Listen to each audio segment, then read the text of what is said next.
The compulsion to explain yourself is one of the deepest betrayals of self-possession a man can commit. It is a subtle, corrosive habit that instantly transfers the locus of control from the one who acts to the one who merely observes and questions. When you feel that insistent, almost physical urge to justify a decision, an absence, or an ambition, understand this. You are lowering the drawbridge to your fortress simply because someone knocked rudely on the gate. You are offering the blueprint of your internal strategy to people who have no investment in the outcome, only in the performance of their judgment.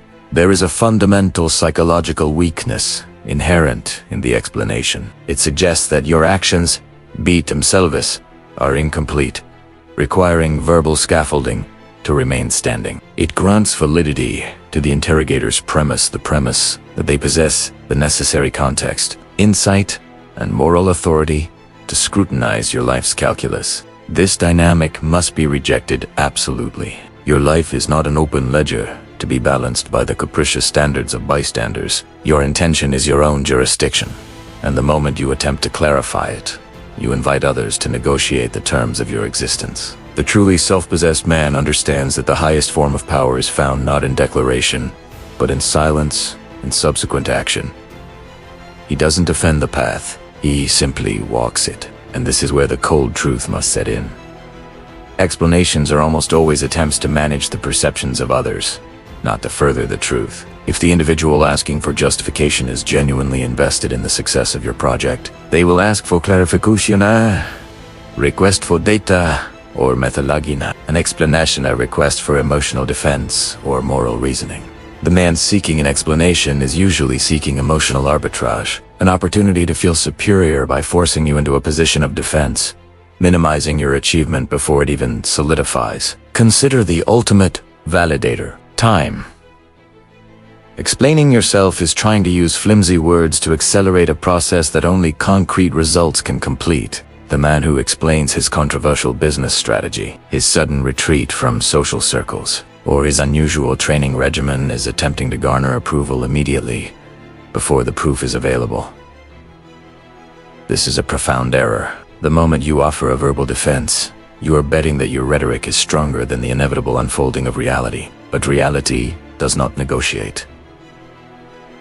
It simply arrives. Look at the sculptor who spends months chipping away at granite. The process is loud, messy, and seemingly chaotic to an outsider.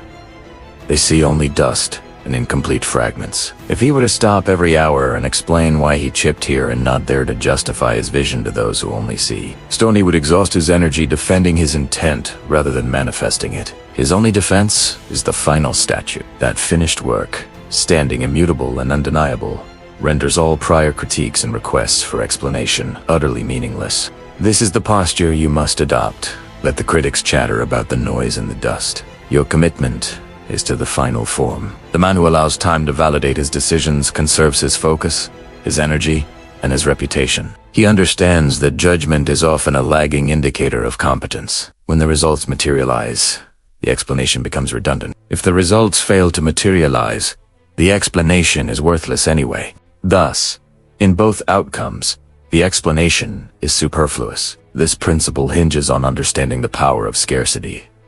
Information is currency. When you relentlessly explain the why behind every choice, you are flooding the market with cheap details, thereby devaluing the perceived strategic depth of your life. The quiet man operates from a position of informational scarcity. His moves are measured. His reasons are held close to the chest. This scarcity forces others to engage in speculation. And in that vacuum of certainty, power is generated. The silent decision-maker retains mystique, which is simply prolonged influence born from limited data. When you justify your actions, you are essentially providing the operating manual for your vulnerabilities. You are saying, here is the emotional trigger. Here is the core fear. Here is the insecurity that necessitated this action. The man who simply executes, who states the outcome. This is done, or I will not be attending, without the requisite narrative defense, is demonstrating an internal sovereignty that cannot be easily challenged. They realize that people do not need to understand your journey to respect your destination. In fact, the less they understand the emotional toll or the complex machinery of your choices, the more they must defer to your perceived competence. Think of a commander issuing orders. He clarifies the objective, the logistical constraints, and the expected outcome. He does not stop to explain his entire strategic philosophy to every corporal who questions the placement of a machine gun nest. His energy is focused on mission effectiveness, not emotional appeasement. To explain a tactical choice to someone who has not earned the right to that knowledge is to dilute the chain of command.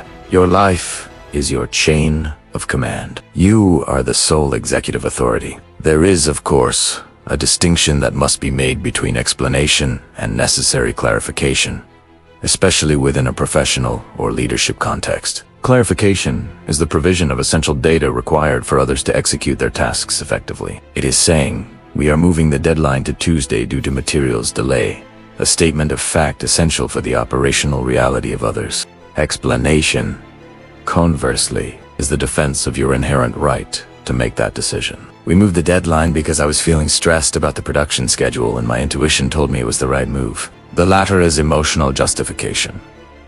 The former is leadership communication. Always choose the posture of clarity, never the subservience of explanation. The test is simple. Does this conversation serve to help me or my team execute the next necessary step?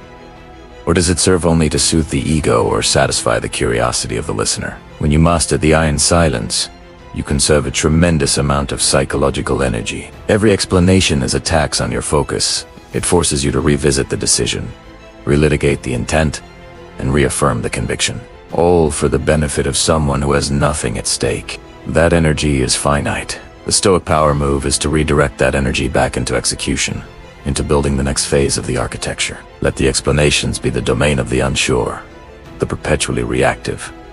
Your domain is action. Stop seeking external ratification. Your conviction should be the only witness you require. If your motives are honorable, your actions are strategic, and your goals are worthy, then your output will eventually speak louder and more eloquently than any defensive monologue you could possibly construct. Stand centered. Let the noise wash over you. The man who never explains himself is simply a man who understands that true authority is defined not by how well you defend your decisions, but by how relentlessly you commit to their execution. Remain Selentac, decisively. Let the world catch up.